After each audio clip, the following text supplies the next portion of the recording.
Alright guys, today I'm doing a review of these Duke's Hatch Green Chili sausages, I guess. They're dried, but if you look at it, these are the healthier ones. If you look at it, it says slow dried with no nitrates added. So, which is actually kind of neat. And take a look at the back. These are the ingredients. So people always ask me for different snack options. So you'll see here, there's the ingredients here. Hopefully you guys can see that. So it's got pork, chilies, a little bit of cane sugar yeast, and made with beef collagen casing and natural flavor. Yeah, there's no nitrates.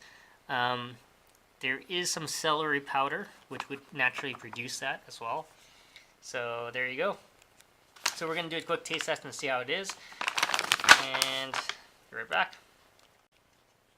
Okay, so this is what they look like. I can smell it, and it smells like a pepperoni stick, but you can smell the chilies.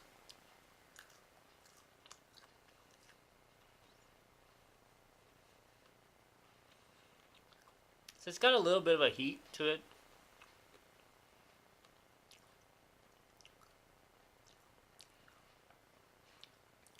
And it's got that pepper taste to it. It's actually not bad. It is drier. This is really dry. But it tastes pretty good. It tastes like a nice meaty sausage that's been dehydrated. Other than that, it's pretty good. It's not sweet. You don't taste the cane sugar. It's got a nice smoky aroma to it. Definitely check it out, guys. If you have any questions, comments, guys, post below, subscribe to the channel.